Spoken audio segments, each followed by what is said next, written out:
wabarakatuh. Kami dari Teknik Sipil Reguler Banjarmasin ingin mempresentasikan materi 5 yaitu imbuhan. Sebelum masuk ke pembahasan, kami ingin memperkenalkan diri kami terlebih dahulu.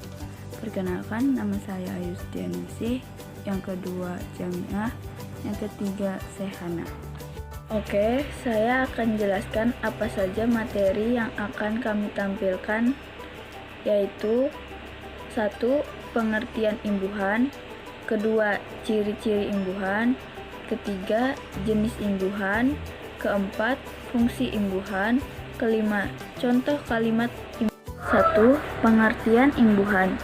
Imbuhan sendiri berasal dari kata dasar imbuh yang berarti tambahan yang tidak banyak. Imbuhan adalah bunyi yang ditambahkan pada sebuah kata, entah di awal, di akhir, di tengah, atau gabungan di antara 3 imbuhan itu untuk membentuk kata baru yang biasanya berhubungan dengan kata yang pertama. Atau bisa disebut imbuhan adalah kata dasar yang sudah diolah sehingga menjadi sebuah kata yang nantinya bisa digunakan dengan mudah dan jelas. Oleh karena itu, kata ini mengalami proses bisa berupa perubahan bentuk, fungsi, maupun maknanya. Lanjut ke pembahasan selanjutnya yang kedua, berikut teman saya akan menjelaskan. Assalamualaikum warahmatullahi wabarakatuh. Perkenalkan, nama saya Jamiah. Di sini saya akan melanjutkan pembahasan tentang ciri-ciri imbuhan. Apa saja sih yang perlu kita ketahui tentang ciri-ciri imbuhan? Ada 3 cara, yaitu 1. Kata berimbuhan ialah bahwa kata-kata ini terdiri atas lebih dari 1 morfem, polimorfemis, dan salah satu atau lebih morfemnya berupa afiks. 2. Kata berimbuhan ialah bahwa kata-kata ini mempunyai makna gramatikal atau makna gramatis. 3. Makna berimbuhan ialah bahwa dalam proses terjadinya kata-kata itu terjadi pula perubahan kelas kata dari bentuk dasarnya. Baik, saya akan menjelaskan pembahasan berikutnya tentang jenis imbuhan. Apa saja sih jenis-jenis imbuhan itu? Mari kita pahami dari penjelasan berikut ini.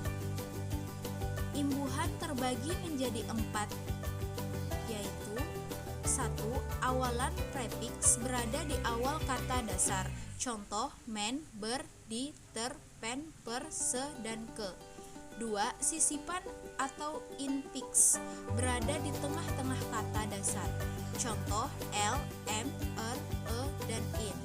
3. Akhiran atau sufiks berada di akhir kata dasar. Contoh, kan, an, i, dan nya. 4.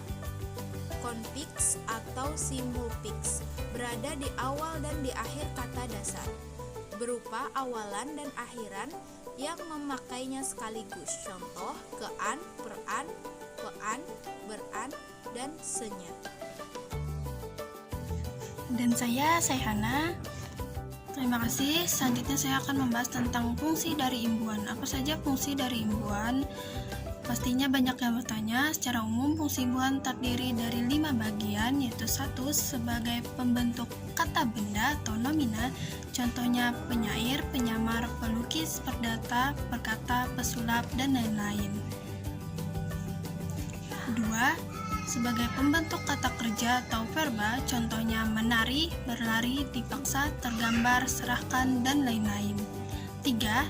Sebagai pembentuk kata sifat atau adjektiva, contohnya insani, duniawi, alamiah, idealis, nasionalis, ilmiah, manusiawi, islami, dan lain-lain. 4. Sebagai pembentuk kata bilangan atau numeralia, contohnya 100, segenggam, sepucuk, ketiga, setangkai, sejumput, dan lain-lain. 5. Sebagai pembentuk kata keterangan atau adverbia, contohnya selamanya, semaunya, sebisanya, gunanya, belasan, mati-matian, kejar-kejaran, biasanya, seharusnya, dan lain-lain. Selanjutnya kita masuk ke pembahasan berikutnya, yaitu contoh kalimat dan bagaimana cara membuatnya. 1. Awalan atau prefix ajar plus meng-a menjadi mengajar. 2. Sisipan atau infiks gigi plus r menjadi gerigi. 3. Akhiran atau sufiks beli plus kan a menjadi belikan. 4. Konfiks atau simulfiks, contohnya raya peran menjadi perayaan. Terima kasih.